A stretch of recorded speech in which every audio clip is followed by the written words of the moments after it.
Well, let's start off with point, because everyone kind of thought about that at the beginning of the season.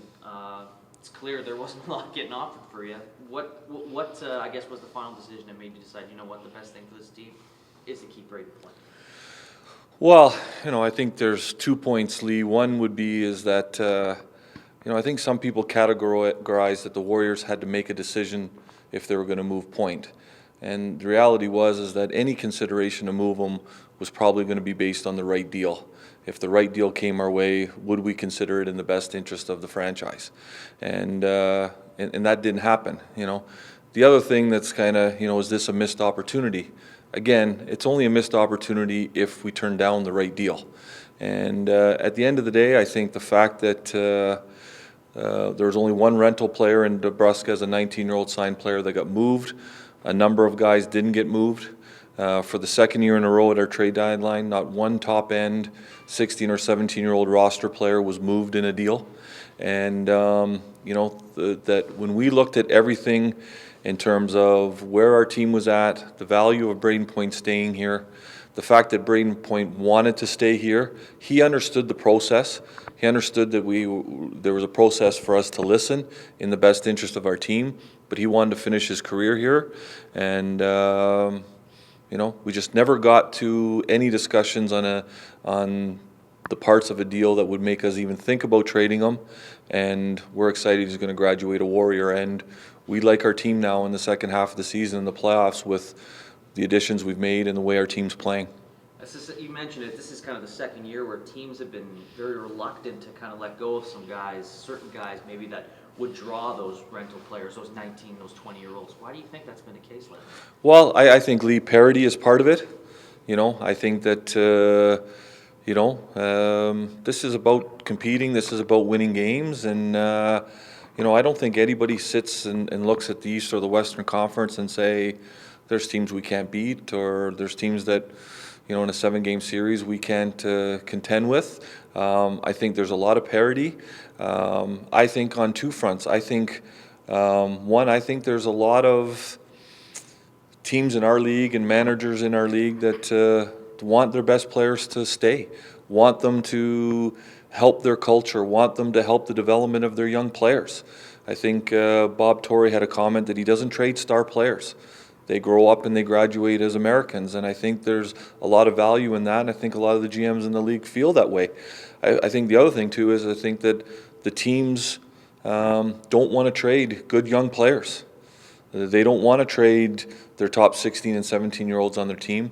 I think a big part of it is for hockey reasons. Those are exciting young players, and they don't want to move them. And I think one of the great things about our league and the managers in our league and our owners is that they have value in the investment we make in these young guys academically. And those players have no movement clauses in their agreements because we're cognizant of their academics, and I think that's a valuable part of our league and all our team's programs. So for the moves that you did make, I mean, you picked up a couple of veteran defenders, you picked up a defender, a prospect, and Stewart from Saskatoon, and you actually ended up getting 5th-round draft picks almost from every pick you made. Were you happy overall with what you were able to achieve? Yes. I think that,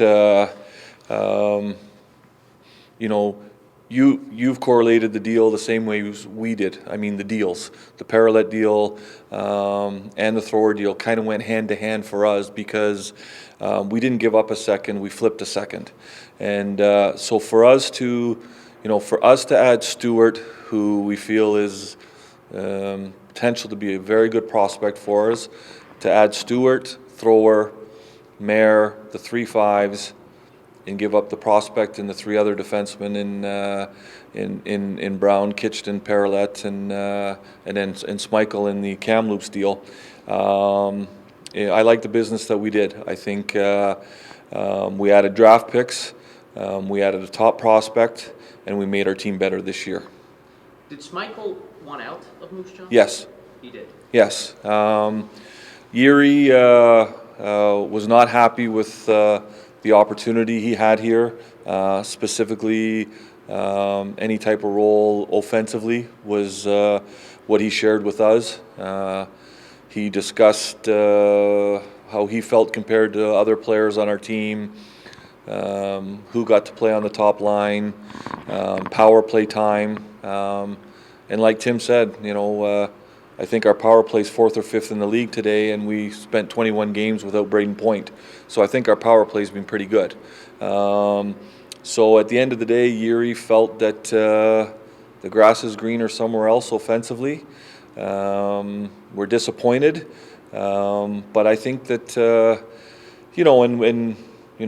going into the deadline yesterday, really the options were find a deal that benefited our hockey club.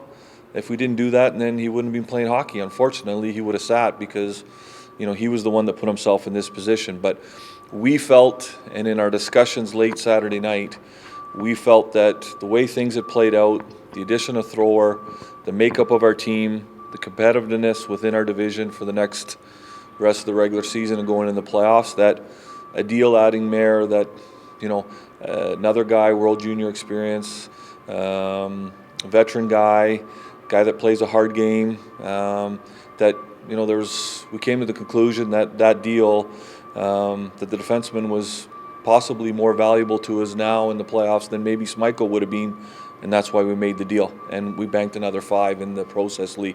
So even if Schmeichel didn't tell you, you could have made that trade anyway, even if he didn't request a trade, because it does benefit the way it worked out for you guys. Yeah, you know what? I think at the end of the day that we're able to make a hockey deal that I think will be good for both teams.